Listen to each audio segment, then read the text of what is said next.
Agriculture डिपार्टमेन्टनि गोजाम बिलखौ मावफुंनो थाखाय 5 लाख रां लानायखौ 30 लाख रां लादों होननानै बिथां बिक्रम बसुमतारी बिथांखौ साजायदों।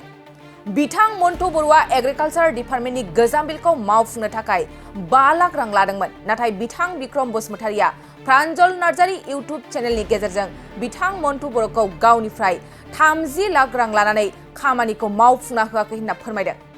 बिथां मन्टु बर'आ बिथां बिक्रम बसुमतारी बुंनाय बाथ्राखौ खेंफोरथि होदों। बिथां बिक्रम बसुमतारीया बिथां मन्टु बर'खौ लोगो हमनानै गोजाम बिलखौ मावफुंना होनो थाखाय हानाय नङा होनबाबो 5 लाख रां गारि सिङाव सोनानै होलांदोंमोन, नाथाय सरकारानो मावफुंना होआसै। बिथां बिक्रम बसुमतारीया दान मोनबासोनि उनाव रांखौ बिफिननो थांनायाव रांखौ हरफिननो हायैयाव गारिखौ लानानै थाङो।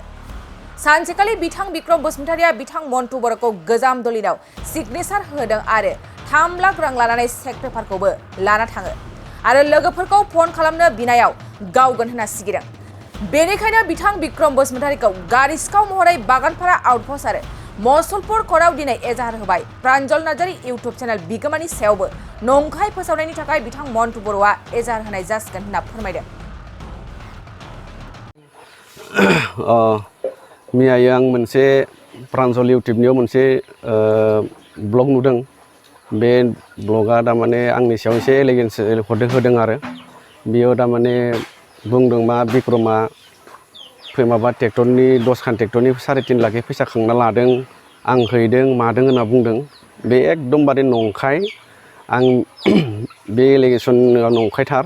ओंखायनो आं बुंदों बे फैसा होनाया सैथ' नंगौ, 5 लाख थाखा होफैनाया, खिन्थु पुराना बिलनि थाखायसो इयो एग्रिकालचारनि पुराना बान्दोफोर मावनायनि थाखाय पुराना बिलनि थाखायसो इयो फैसाखौ आं 5 लाख थाखा होफैदोंमोन। खिन्थु सोरनिफ्राय इयो फन नाम्बार लानानै आंनि फन नाम्बारखौ लानानै बोरै फन खालामखो, सोरबा होखो, फन खालामै फैलांनानै मुसलपुर ब्लकआव बियो आंखौ लोगो हमनानै आं हाया होनखादादोंमोन थारमाने लिस्टआव सोनो, थेवब्लाबो इयो स्करपिअ सिङाव थारमाने फैसा 5 लाख सोना गालांदों आरो सोना गालांनायावथ' उनाव खाननै मथा मथि बिदिनो मास मोननै मोनथामनि उनाव थारमाने पुराना बिलखौथ' थारमाने सरकारानो होनो हाया जाहैबाय, रावनोबो होखायासै समाव। बेनिफ्राय बिदिनो 5 मास 6 मासाव मा जाबाय, होमबा नों फैसाखौ दा हरफिनथ'नो हायाबा नों आंनो गारिखौ सालायथ'नो हर होननानै बुंनायखाय आं स्करपिअखौ आंनिफ्राय लाना थांबाय।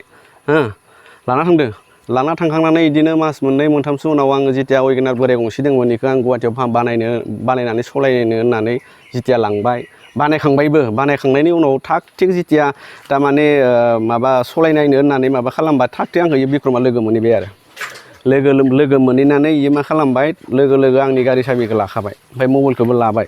ओमफ्राय गावनि मोना जाबाय दै, बेलासिनि 5ता 6तासो जाबायमोन आरो बेनिफ्राय गावनि स्करपिअ सोना लांनानै बबेबा गोजानाव लाना थांदों आंखौ माबायाव बलेर' सोना लांनानै बेयाव सोरबा हारसा सानै मानसि लोगो हमदों आरो लोगो हमनानै बे गारि सायावनो ओमफ्राय पुराना दलिनाव साइन खालामहोदों, ओमफ्राय आरो माबा मा होनो पेपार गुफुर पेपाराव साइन खालामहोदों आरो।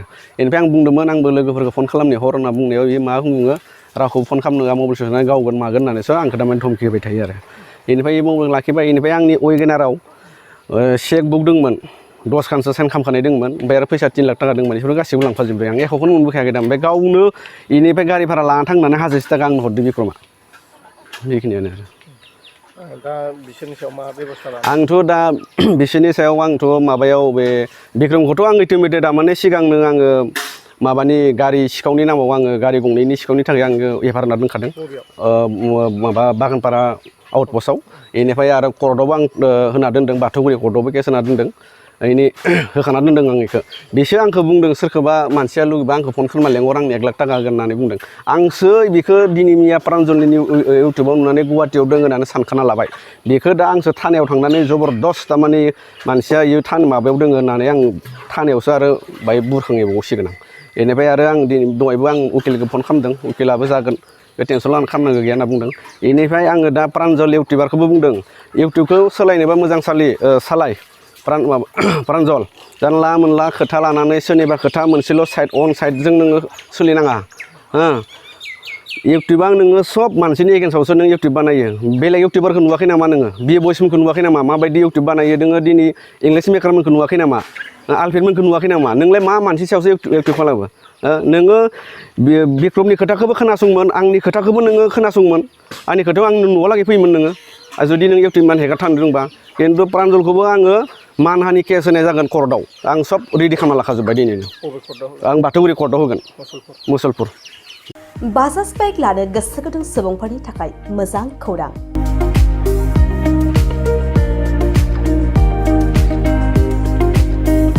क'क्राझार जिल्लानि सेरफांगुरियाव थानाय पंका एन्टारप्राइज बाजाज श'रुमा इन्डिपेन्डेन्स डेनि स्पेशल अफारखौ लानानै फैदों। बे श'रुमाव थांनाय 1 आगस्तनिफ्राय 31 आगस्तसिम इन्डिपेन्डेन्स डेनि स्पेशल अफारजों लोगोसे एक्सचेन्ज सोगासिनो दं। बायग्रा सुबुंफ्रा एसेल' बिबांनि रां होग्रोनानै प्लेटिनियानि गासैबो बाजाज सिटिनि गासैबो मडेल आरो पालसार 125नि गासैबो मडेलफोरनि बाइकखौ आरसि इन्सुरेन्स लाफानानै 10,999 रां बेसेनावनो लवेस्ट डाउन पेमेन्ट होनानै बाइक लानो हागोन।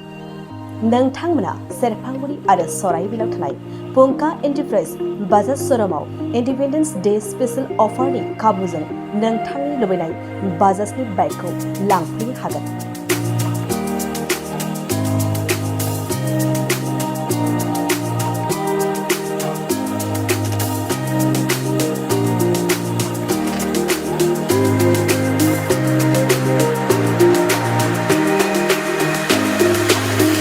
खाबुफोरा जादों 5 लिटार पेट्रल फ्री गंसे हेलमेट फ्री बाइक बायगिरिफोरनो 1,000 रां केशबेक हरफिननाय जागोन। जुदि नोंथांमोना गोसो दंब्ला आबुङै मिन्थिबावनो थाखाय नैबे मबाइल नम्बर 9395303476 आरो 9101547892 आव थोंजों सोलायनो हागोन।